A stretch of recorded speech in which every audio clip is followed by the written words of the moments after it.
Aquí comienza Orden y Rectitud, el programa institucional de la Procuraduría General de la Nación, que lo acerca a la administración pública para que conozca sus derechos y deberes como funcionario público y ciudadano.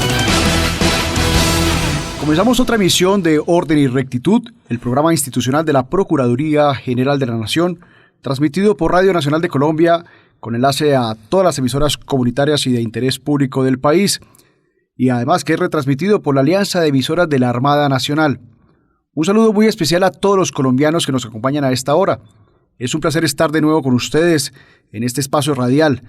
Nos acompaña en cabina nuestra amiga Teresa Huertas, funcionaria de la Oficina de Prensa de la Procuraduría General de la Nación, y quien les habla, Adrián Serrano Prada, asesor de la Procuraduría Delegada para la Descentralización y las Entidades Territoriales. Teresa, un saludo. Doctor Adrián, muchísimas gracias por esta oportunidad. Una especial y cálida bienvenida a los ciudadanos y servidores públicos que escuchan Orden y Rectitud. A continuación les tenemos la información más relevante en el ámbito público. Así es, en esta ocasión, en nuestra sección central de Orden y Rectitud, tenemos como invitado al doctor José María Sarmiento Ortiz, coordinador del Grupo de Control Electoral de la Comisión Nacional de Control y Asuntos Electorales de la Procuraduría General de la Nación, con quien abordaremos el tema de las malas prácticas que se presentan en época electoral. Precisamente uno de los temas más álgidos que ahorita obviamente la sociedad y la comunidad en general están muy atentos a escuchar. Además, como ya es acostumbrado en el día de hoy, escucharemos en nuestra sección El Procurador con usted al doctor Alejandro Ordóñez Maldonado, jefe del Ministerio Público, que nos trae un mensaje muy importante para los ciudadanos y funcionarios públicos del país. En el informativo de la Procuraduría les tendremos hoy, como ya es costumbre, las noticias más destacadas sobre la gestión del Ministerio Público en lo que va corrido de esta semana. Bueno, y los mandatarios y administradores públicos estén atentos a sus obligaciones en responsabilidades de la semana. Y no se pierdan el caso que trae para hoy en nuestra sección Que no le pase a usted. Invitamos a nuestros oyentes a que se conecten con nosotros a través de nuestra cuenta en Twitter, @pgn_col. También recuerden, estamos en Facebook en www.facebook.com/Procuraduría General o pueden escribirnos al correo prensa@procuraduría.gov.co. Bueno, Teresa, esta es la bienvenida de Orden y Rectitud, el programa institucional de la Procuraduría General de la Nación. Síganos en Twitter, @pgn_col. Invitado del día. El día de hoy nos acompaña en cabina el doctor José María Sarmiento Ortiz, coordinador del Grupo de Control Electoral de la Comisión Nacional de Control y Asuntos Electorales de la Procuraduría General de la Nación, con quien abordaremos el tema de las malas prácticas que se presentan en el proceso electoral. Doctor José María, agradecer su presencia en este programa el día de hoy.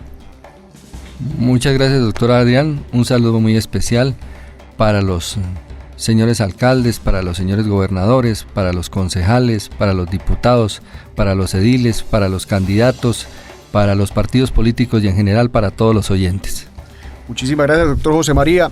En Colombia, históricamente, cuando comienza la etapa electoral, se inicia una época muy convulsionada en todos los territorios del país. El buen desempeño de candidatos, servidores públicos y ciudadanos en general durante la etapa electoral muchas veces resulta un poco dudoso, por cuanto ciertas actuaciones que se presentan parecieran que fueran irregulares frente al ordenamiento jurídico. Existen entonces malas prácticas que se presentan en la etapa electoral que deben ser corregidas. Doctor José María, expliquémosle a los colombianos cuáles son esas malas prácticas electorales y que se están seguramente presentando en todos los territorios del país. Respecto de las malas prácticas, hay que distinguir entre las prácticas que generan riesgo alto al proceso electoral y otro tipo de prácticas que no generan un riesgo tan alto, pero que de todas maneras afectan el proceso electoral. Las primeras son aquellas que se relacionan directamente con los mapas de riesgo. A esta altura del proceso electoral, muchas entidades han expedido su mapa de riesgo, pero estos mapas de riesgo generalmente se miden respecto de factores de orden público y respecto de factores de denuncia. Se toman en cuenta el orden público en determinadas zonas y el cúmulo de denuncias o de quejas que presentan los ciudadanos. Para nosotros como Procuraduría es importante tener en cuenta el artículo 118 de la Constitución, en la medida en que a nosotros nos corresponde vigilar la conducta de quienes ejercen funciones públicas. En esa medida nosotros tenemos nuestros propios factores de riesgo, que en sí se convierten en unas malas prácticas. El primero sería aquel en el cual las administraciones municipales se ponen, y departamentales y nacionales, se ponen al servicio de una candidatura o de una opción política. Si usted va hoy en día a cualquier municipio, le pregunta a un ciudadano y el ciudadano le dice: ese es el candidato del alcalde. Hasta ahí pueden estar las cosas bien, pero cuando se ponen los bienes del Estado y la administración del Estado a favor de una candidatura, aparece un grado de riesgo altísimo, y por tanto esa es una de las malas prácticas macro que ocurren en nuestros procesos electorales. La segunda, la polarización que se presenta en los municipios respecto de las opciones políticas. Más que todo se da en los municipios pequeños. Frente a una opción política se polariza el municipio y esto afecta a la convivencia de la ciudadanía. Pero la mala práctica ocurre aquí por parte de los candidatos, quienes no llaman la atención a sus militantes para efecto de que bajen un tanto la guardia y eviten esos problemas de convivencia que se presentan en las comunidades. El tercer riesgo grande que tenemos en este tipo de elecciones son las decisiones tardías de las autoridades electorales. Si examinamos lo ocurrido en el año 2011, se produjeron una serie de decisiones tardías en cuanto a la transhumancia electoral y en cuanto a la revocatoria de la inscripción de candidatos. Y esto afectó notablemente a unos municipios, en la medida que eso ocasionó problemas de orden público. Se presentaron azonadas y como resultado de esas azonadas tuvimos varias registradurías y varias alcaldías destruidas. Igualmente, el cuarto riesgo sería la falta de idoneidad de los de los jurados de votación y de los miembros de comisiones escrutadoras. En el 2011 hubo muchos problemas en las mesas de votación, muchos problemas en las comisiones escrutadoras por falta de preparación de los jurados de votación y de los miembros de las comisiones escrutadoras. Eso sería, digamos, los riesgos que tenemos frente a este proceso electoral que se convierten en malas prácticas electorales. Doctor José María, ¿en qué etapa electoral nos encontramos? Y expliquémosle a los colombianos cuáles son los riesgos de esta etapa precisa. Estamos en la etapa preelectoral. Todo proceso electoral tiene 3 etapas: la etapa preelectoral, la jornada electoral y la etapa postelectoral. La etapa preelectoral arranca un año antes de la fecha de elecciones y va hasta el día antes de la jornada electoral. Tenemos la jornada electoral que se realizará el 25 de octubre del presente año, y la etapa postelectoral que arranca inmediatamente se cierran las urnas y hasta cuando se declare la elección de los candidatos. En este momento, de acuerdo al desarrollo de la etapa preelectoral, tenemos unas malas prácticas y unos factores de riesgo muy altos. Comencemos por el principio de la etapa preelectoral. La etapa preelectoral se abre con la inscripción de candidatos. Al abrirse con la inscripción de candidatos tenemos el riesgo que estamos padeciendo en este momento, que es la famosa transhumancia electoral. El artículo 48 le ha dado la posibilidad a los ciudadanos de actualizar su residencia electoral. Esta residencia electoral puede actualizarla desde un año antes y hasta faltando 2 meses para la elección. Ese es un derecho que tienen los ciudadanos que residen en un municipio electoralmente. ¿Qué quiere decir residir en un municipio electoralmente? Que vivan allí, que ejerzan su empleo allí o que tengan un negocio abierto al público manejado por ellos mismos. Sin embargo, este derecho que tienen los ciudadanos lo aprovechan otro tipo de ciudadanos y se convierte casi que en una conducta reprochable y hasta delincuencial para inscribirse sin residir allí. Entonces, la mala práctica es la inscripción de ciudadanos que no residen en ese municipio. En este momento tenemos prácticamente casi 800 impugnaciones de inscripciones de cédulas que afectan alrededor de 450 municipios. Se ha crecido el fenómeno y esa es una mala práctica que afecta directamente el proceso electoral. Doctor José María, ¿y qué se hace para combatir estos elementos o esta situación de transhumancia que se está presentando en todo el país? Creo que los ciudadanos entendieron bien el mensaje que se les dio en programas anteriores y en el llamado que ha hecho la unidad de recepción de denuncias a nivel nacional, la Procuraduría General, a través de la circular 01 expedida por el señor Procurador. se han presentado ya las quejas por parte de los ciudadanos. Les decía que aproximadamente hay 850 quejas que afectan a 450 municipios aproximadamente. El Consejo Electoral debe entrar a decidir lo más rápido posible para que esas decisiones sean prontas y no nos afecten el proceso electoral antes del día de la jornada electoral. Doctor José María, y frente a otras malas prácticas que se presentan en esta etapa electoral, es decir, la preelectoral, por lo general los servidores públicos también cometen serios errores. Comentémosles. Digamos, vamos en orden. Comenzamos con la inscripción de cédulas de ciudadanía. Sigue la segunda, etapa preelectoral, que es la inscripción de candidatos. Esta inscripción de candidatos es un derecho legítimo que tiene cualquier ciudadano a participar dentro del poder político del Estado. Sin embargo, y el señor procurador lo ha reiterado en los diferentes foros donde hemos estado interactuando con la ciudadanía, el problema con los avales expedidos por los partidos y movimientos políticos. Los avales hoy por hoy se han convertido en una mala práctica y en un factor de riesgo alto para el proceso electoral. ¿Por qué? Tenemos muchas quejas en la Procuraduría General de la Nación y creo que en el Consejo Electoral y en los demás entes que tienen que ver con el proceso electoral, donde se nos informa por parte de candidatos más información. Es una queja donde se han sometido al proceso de selección para expedírseles el aval, pero finalmente, y a pesar de someterse al procedimiento que los partidos instituyeron, le entregan el aval faltando 2 o 3 días a otras personas. Esto hace que se convierta en una mala práctica porque los partidos políticos, no decimos todos, pero en su gran número no están acatando sus propios estatutos y están expidiendo los avales sin observar sus propios procedimientos internos.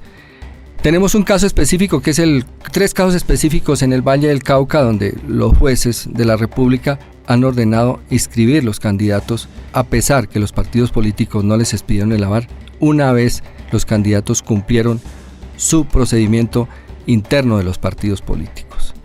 El señor Procurador General lo ha dicho, este tema de los avales se ha vuelto un problema y una mala práctica. Le ha hecho un llamado a los partidos políticos para que cumplan con lo preceptuado en sus estatutos y lógicamente pues que respeten la norma interna de cada una de sus agrupaciones políticas. Doctor José María, hablemos de los servidores públicos como tal. Realmente varios servidores, unos que prestan función pública de manera permanente y otros de manera transitoria, cometen malas prácticas durante la etapa electoral. Hablemos de los jurados electorales. Los jurados electorales prestan una función transitoria, una función pública transitoria en la jornada electoral. ¿Cuáles malas prácticas se presentan por parte de los jurados durante estos comicios? La institución del jurado de votación se ha entendido a veces por parte de la ciudadanía de una forma como si eso fuese un castigo, el ser jurado de votación. Y nosotros no lo vemos así, creemos que ese es un deber ciudadano al que hay que cumplir y hay que asistir. Por esta razón, muchos de los ciudadanos designados como jurados asisten a regañadientes o aceptan a regañadientes el cargo y no asisten a las capacitaciones. ¿Qué genera esto? Genera, ya lo decíamos, un factor de riesgo muy alto en la medida que estas elecciones, más que ningunas, habida cuenta de las opciones políticas, están en juego varias corporaciones públicas y cargos uninominales. El proceso de escrutinio es un proceso un tanto complicado y si un jurado no asiste a la capacitación es muy posible que incurra en equivocaciones al momento del escrutinio de mesa. Entonces, los jurados de votación que no concurren a este tipo de capacitaciones generan un alto riesgo en la medida en que se presentan muchos problemas a la hora del escrutinio en cuanto ya al escrutinio en sí y a las diferentes opciones políticas que se presentaron al respectivo debate electoral. Doctor José María, ya estamos hablando entonces de la etapa electoral propiamente dicha, es decir, el día de las votaciones. Porque los jurados de votación tienen esa actividad, esa responsabilidad de asistir en la jornada durante el tiempo que le corresponde conforme a los parámetros legales existentes. Ahora le pregunto también qué otras malas prácticas se presentan, pero ahora de los testigos electorales, los cuales obviamente son los mismos partidos políticos y los mismos candidatos, envían unas listas para que sean tenidos en cuenta como testigos para la actividad durante la etapa de etapa electoral y la culminación de esa jornada. Sí, los testigos electorales son muy importantes en la medida en que estos son los que le garantizan a los partidos políticos los resultados que ocurren en la mesa de votación. E igualmente son los que, lo dice así el Código Electoral, son los que supervigilan el proceso electoral en las mesas de votación. Los testigos electorales generalmente también en la falta de idoneidad de los testigos electorales. Algunos partidos políticos simplemente pues seleccionan una lista de ciudadanos, pero no les proporcionan la capacitación necesaria. Entonces el testigo llega al puesto de votación y en lugar de convertírsenos en un factor de vigilancia que ayuda al proceso electoral, se nos convierte en un factor de perturbación al proceso electoral porque no entiende cuál es su función como testigo electoral. Doctor José María, lastimosamente hemos llegado al final de esta sección del programa radial. Sin embargo, obviamente muchos ciudadanos están esperando que les expliquemos con claridad y con mayor profundidad algunas de estas situaciones de malas prácticas que se presentan en sus territorios. Vamos a continuar la próxima emisión entonces con este tema a fin de que lo sigamos abordando, doctor José María, para que nos acompañe en el próximo programa. Le agradezco, doctor Adrián, y estaremos muy pendientes de poder contribuir a algunas posiciones de la Procuraduría General de la Nación para enriquecer el buen ambiente y el buen trato al proceso electoral. Bueno, seguimos en Orden y Rectitud, programa radial institucional de la Procuraduría General de la Nación. Ya regresamos. Escríbanos a prensa@procuraduría.gov.co. El procurador Alejandro Ordóñez, con usted. A continuación escuchemos al doctor Alejandro Ordóñez Maldonado, Procurador General, quien hace un llamado al Gobierno Nacional para que en La Guajira se implementen acciones de atención y defensa de los derechos de los colombianos víctimas del Estado venezolano. Es necesario que haya una mayor presencia institucional. Están satisfechos con la gestión de la unidad de la gestión de riesgo, que ha hecho una presencia permanente desde hace varias semanas, pero también echan de menos la presencia del resto de institucionalidad para lograr abocar y asumir todos los problemas que se están generando por el desplazamiento y el traslado forzado de colombianos que viven en la vecina República de Venezuela.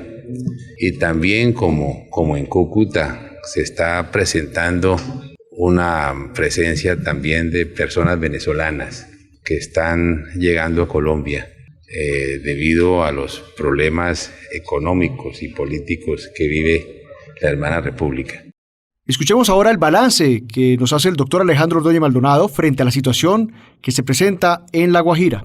El balance es preocupante porque si bien es cierto que la magnitud del drama humanitario y de las deportaciones que se presenta en Cúcuta no es la misma que se presenta en esta frontera, sí hay una subrepticia presencia de colombianos que por las numerosas trochas que hay en la frontera están llegando de manera permanente. Estamos precisamente coordinando la información que aquí se está dando para lograr transmitirla y reunirnos con las autoridades nacionales en orden a darle una respuesta satisfactoria a los nacionales que están llegando al país. Estas fueron las declaraciones del doctor Alejandro Ordóñez Maldonado, Procurador General de la Nación, a los medios de comunicación en su visita al departamento de La Guajira. Estamos en Orden y Rectitud, programa institucional de la Procuraduría General de la Nación. Ya regresamos. Contáctenos www.procuraduría.gov.co. Responsabilidades semanales.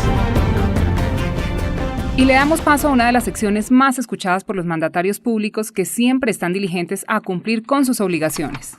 Así es, Teresa. En Responsabilidades de la Semana le recordamos las tareas que deben tener en cuenta los administradores públicos y ordenadores del gasto durante esta semana. Las responsabilidades que deben tener en cuenta son las siguientes.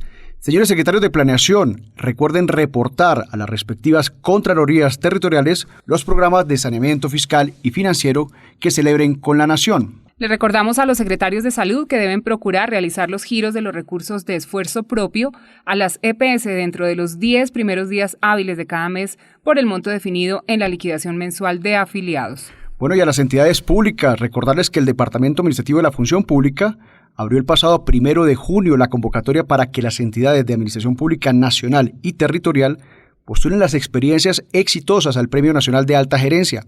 Las postulaciones cierran el próximo 30 de septiembre. Aquí hay una noticia muy importante. A los funcionarios públicos y a la ciudadanía en general les recordamos que la Procuraduría General de la Nación realizará la 4ª semana de la participación ciudadana los días 15, 16 y 18 de septiembre. El evento tendrá lugar en Bogotá, Armenia y Santa Marta respectivamente. Tendrán mayores informes sobre este evento tan importante a través del Instituto de Estudios del Ministerio Público en el PBX 587-8750 de la ciudad de Bogotá.